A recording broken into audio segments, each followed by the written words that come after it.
Welcome, Dr. James Beckett, Sports Card Insights, another listener question episode. Just got a big stack here, and I think I'll just cut through them. None of them, I think, are worthy of having a full 15-minute episode, but they might be worth 1 minute, 2 minutes, 3 minutes. But I'm trying to provide sports card insights through it all. Some of these things, like I said, they're just interesting questions or comments that were made to me over the past while. So thanks, sponsors, Topps Panini, Upper Deck, Heritage Auctions, Huggins Scott Auctions, Mike Stadium Sports Cards, Burbank Sports Cards, ComC.com, and Beckett Media, Beckett Grading, Beckett Authentication. Again, these are very eclectic. They're very different. And some of them are from a couple months ago, and some are for a few days ago. I just throw them in the stack and in no particular order. The first one from David, talking about rookie cards, and really it's evolved, David. He wants to know, is the importance of something being pack pulled.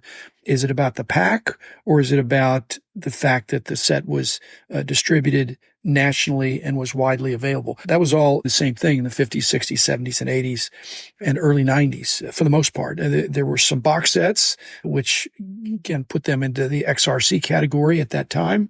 Anyway, his point is, what about these national treasures, $10,000 briefcase packaging or distribution of cards, high-end RPAs and patch autographs? Is it fair they're rookie cards when they're only available to the 1%ers in the hobby? First of all, David, they're available to anybody that gets in a break in some cases. And you could borrow money, or you could save up, sell all your cards to try to get one. That's not the way I collect. But the hobby determines. Back in the day, I think when the magazine had maximum distribution, certainly in the 80s and 90s, we established a definition of rookie cards. The card companies and the leagues wanted a broader definition. So that has happened, and most collectors want the card that they have to be a rookie card. The other end of the spectrum, David, is that the 1%ers shouldn't be penalized. They do go to the same shows. They may spend more money, but they're in the hobby too, and they shouldn't be penalized for having more money, if you can imagine that. And in most cases, David, back in the day when there was one rookie card, now there's so many rookie cards. The best rookie cards are very expensive. And in many cases, they're autographed or very low serial number or in very expensive products. So thanks for your question. Next is from Bobby, talking entrepreneurial, wanted to set up a trading app for TCGs, for collectible card games. Was wondering if my old company could provide a service to his perhaps new company to get cards verified. There's a trading app. So these TCG players could trade with each other all over the world, and they could get the cards they need by trading off the ones they don't need. It sounds great, but he says the problem he's run into is the authentication of the cards. Bobby, it's not a big problem if you're staying on the low end without a lot of value. If you're talking about cards not worth counterfeiting, not worth faking or altering, if they're lower level cards, then that will work. But otherwise, it's an expensive card. Would you want Beckett or some intermediary to hold the cards on both ends until they're both checked out? That's adding a lot of friction and a lot of expense to it. I think my whole company, we were always interested in great ideas. This idea, I think people are doing their own trading through these other platforms. All the services that have come out for assisting with trading are all geared for higher level, more expensive trades where you could get burned. It'd be a very superficial burn if you had your commons traded across the world. In fact, postage is the problem. Anyway, thanks for your comment. I had an idea that was related to that I pitched with BGS, and they're probably still contemplating it because I haven't had any response there. From Stukes, he said he wanted to see a Buc-ee's card set. When you drive down the interstate in Texas, you don't go too far without seeing a Buc-ee's, so they're a huge thing. I like to see a Buc-ee's card set too. There's a lot of traffic there. It's a franchise, or maybe they're all company owned, but they're strategically located. And a lot of cards are driving by. And if they had cards there, maybe they'd be regional. Maybe they'd have Rangers in Texas and things like that. My first card I ever bought was on a driving trip. And so why not? So Stukes, I'm with you. I don't think Buc-ee's is national, but if they had a Buc-ee's brand or Buc-ee's packaging, we'll see. But keep kids busy in the car if it's a lower end thing, and mom and dad are driving and the kids in the back seat, get some cards and opening them up, and got a handful. The other thing Stu says, he's really only buying new product at Walmart, but he's only doing that when he's already there. Like I said, I try to consolidate trips. I don't try to make a special trip unless it's really worth it. So he's already going to get groceries, and he says he'll buy discounted blaster boxes. Last time I looked at the Walmart, it wasn't clear what was discounted. It was like you had to take it to the register to find out what the price was. And I don't like that. That's like walking up to a show table and not having any prices marked. Then another one from my Half-Life episode that I had with Brian Gray that was enjoyable. But Noonsy83 is talking about Fanatics being really smart. He's thinking they're on the right track. They're listening to collectors. He said it's really improving the disconnect that's been in the hobby between manufacturers and their customers. The episode that you're commenting on is the half-life, and there is no half-life when Michael Rubin is still around with his particular imprint. In contrast, Brian is no longer at Leaf. I am no longer at Beckett. But I expect that as Michael Rubin imposes his discipline and savvy in terms of growing this thing 10x, he's all about, I think, the customer experience. And in trying to make money and connecting and partnering with other entities that produce good stuff. But I can assure you, all the card manufacturers that I've known over the years, they're listening. Just because somebody's listening doesn't mean they do exactly what you said, but they are listening. In fact, many of them that I know are collectors, were collectors, and still are collectors. And they're not disconnected. It's just that what I think always comes across is that in my buddies that go to work for the card companies, the scale is so huge. There's so many sets. There's so many cards. There's so many customers. There's so many dealers that the disconnect is the difficulty of communicating things when there's different types of customers that are looking for different types of things. Next from Phil. Phil's had several questions, but he mentioned buying some cards at the Dallas Card Show from a former employee. And he said he thought his name was Mark. I'm sure it's Mark Anderson. He mentioned that he was not in good health and that he loved to haggle. He absolutely loved to haggle. And I just remembered that he was the last one to leave the show. And it wasn't because he was infirm. It's just because he loved it so much. This was his element. And so Kyle would have to come around and say, Mark, we're closing up here, or we closed up an hour ago. You need to finish up this deal. But he loved to negotiate. Now, he was not the founder of grading. He didn't start it as much as he got in there very early and was clearly identified as somebody that was a go-to guy. I'm sure he helped systematize it. And he really was the first dedicated full-time director of grading.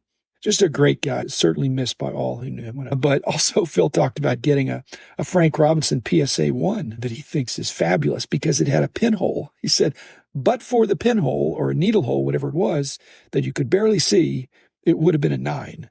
And so, again, that's to my point of thumbtacks or a pinhole. So, at any rate, it was Mark Phil. He's a great guy. He's certainly missed. Next from Dak Mac fan, Dak T-Mac fan, maybe. Hard to know. Talking about the card wall, mentioned he liked the videos, but he would like to have a way to filter those out on YouTube. And the only way I can see is that you could filter them out by either they look differently because the audio podcasts just have the podcast art. And so I don't know that you can filter them.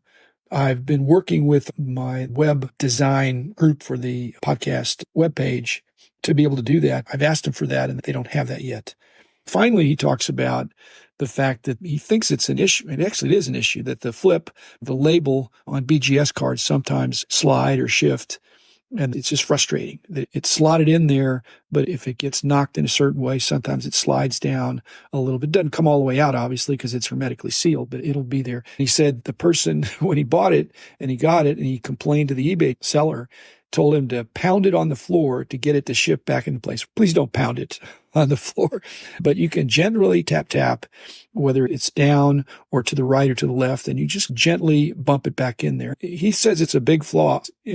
My sense is from manufacturing stuff and my experience is that it's just based on tolerances. There's a cavity. I mean, the two sides come together. There's a space for the label, and it's not paper thin. It's got to be bigger than the paper, so it's not bulging. But if the tolerances are too loose, then it can shift. I've had several of those. In fact, I have some on my wall that if I look up and I think, "Whoa, that's sliding down a little bit," and I suppose you could try to get it reholdered, but it does just go right back. Now, my sports card insight might be that I'm not sure that same problem occurs as much with the metallic flips. On the paper flips, they may be a little bit thin, certainly the gold metallics that is like metal that goes in for the 9.5s and the 10s and not the black 10s. So they're actually thicker. So that may be part of the problem. And I'd just like to apologize. I'm not in charge anymore, but it's just a nuisance. Next, same guy, Dak T-Mac fan. Actually, this is horrible to say, but I'm probably more of a T-Mac fan than I am a Dak fan at this point.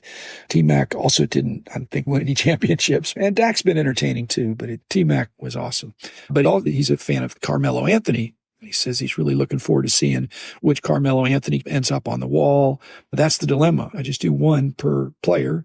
And so Carmelo at Syracuse, it was a fabulous season, and he's going to be on there. But I think when I was at the A's a few years ago, my better Carmelo Anthony was pending grading. When I'll go back through, I'll pick one out. So I hope you like it. Toronto show was last weekend, and I'm really sad I didn't go. I love going there. When I used to go, I would buy type cards, mainly for the books, the almanacs, and a lot of hockey, but some Canadian baseball, other CFL, things like that. So when I did, I wasn't really completely anonymous, but it's just awkward. I don't walk up and say, hey, this is who I am. I'm buying these cards to catalog them. Give me a good deal. I just say, how much are they? And if I pay cash, I don't want the implication that I'm expecting some special treatment. I'm just a customer there.